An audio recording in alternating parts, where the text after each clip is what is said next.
Eclesiastes, capítulo 10. Se alguém colocar moscas mortas num vidro de perfume, estraga o perfume. Assim, um pouco de tolice pode destruir muita sabedoria e honra. O coração do homem sábio o leva a fazer o que é certo, mas o coração do tolo o leva a fazer o mal. É possível conhecer um tolo até pelo seu modo de andar.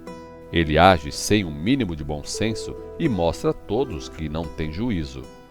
Se a ira de uma autoridade se levantar contra você, não largue seu emprego. Uma resposta mansa pode ajudar a evitar erros sérios. Há outro mal que eu percebi debaixo do sol, e uma situação triste a respeito dos que governam. Vi homens tolos recebendo grande autoridade e homens ricos ocupando cargos inferiores. Cheguei a ver servos andando em belos cavalos e príncipes andando a pé como servos. Quem cavar um poço pode acabar caindo nele. Quem for derrubar o muro pode ser mordido por uma cobra. Quem trabalha quebrando pedras pode se machucar com elas. O lenhador corre perigo por causa de seu machado. Um machado sem corte exige que o lenhador faça força dobrada, mas quem é sábio planeja antes de agir.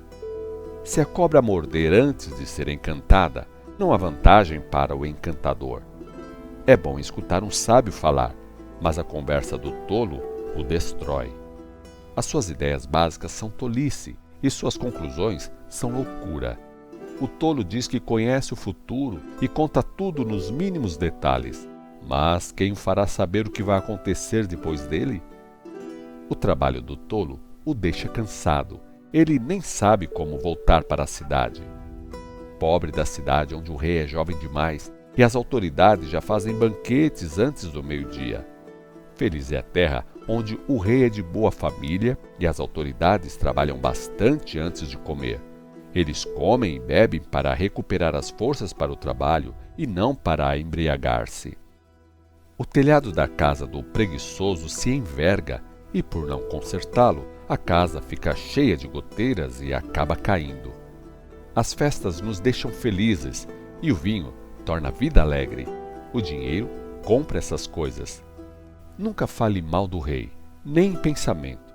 Você também não deve amaldiçoar o homem rico, nem em seu quarto, porque uma ave do céu poderá levar as suas palavras a ele. Eclesiastes, capítulo 11. Dê com generosidade o seu pão, porque o que você der a outros acabará voltando para você. Divida o que você tem com 7 pessoas, até mesmo com 8, porque no futuro talvez você também precise de ajuda.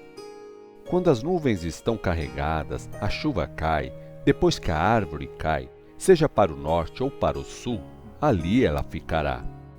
Quem observar o vento não planta, e quem olha para as nuvens não colhe. Assim como você não conhece o caminho do vento, nem sabe como a vida entra no corpo de uma criança enquanto ela ainda está sendo formada no ventre da sua mãe, também você não pode entender as obras de Deus, o Criador de todas as coisas.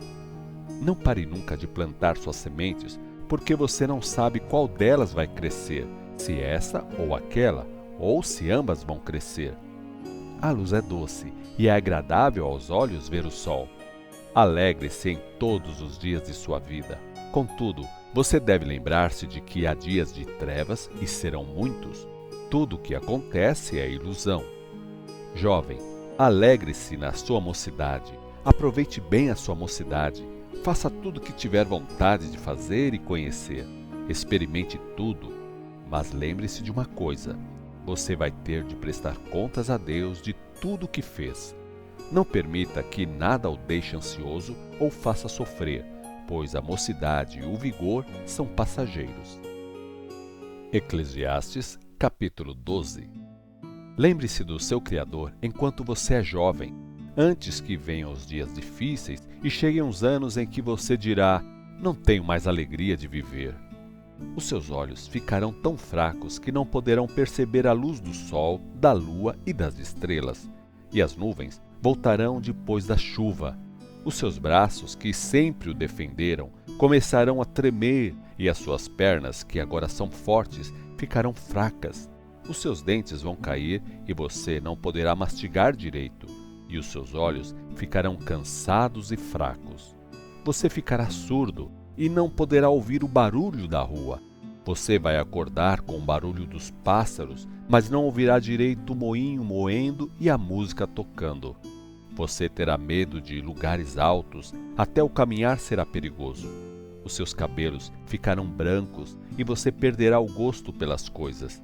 Então, você irá para o seu lar eterno e os pranteadores o seguirão pelas ruas.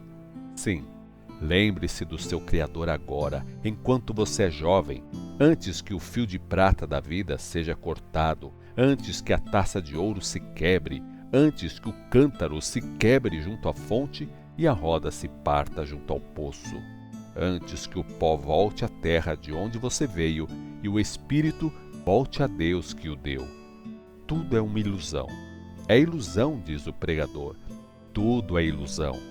Mas, porque era sábio, o pregador continuou ensinando aquilo que sabia o povo. Ele reuniu muitos provérbios e ditados. Além de ser sábio, o pregador sabia ensinar. Além de ensinar o que sabia, ele o fazia de um modo agradável e verdadeiro. As palavras do homem sábio nos forçam a tomar uma atitude. Elas explicam claramente verdades muito importantes. A coleção dos seus ditos são como pregos bem fixados, vinda do único pastor. Mas, meu filho, cuidado. Há tantas opiniões diferentes que é impossível contar. Você poderia estudar essas opiniões por toda a sua vida, ficar cansado de estudar sem chegar ao fim. Esta é a minha conclusão final. Tema a Deus e obedeça aos seus mandamentos. Isso é o resumo do que o homem deve fazer. Pois Deus vai julgar tudo o que foi feito, até aquelas coisas que ninguém conhece, sejam elas boas ou más.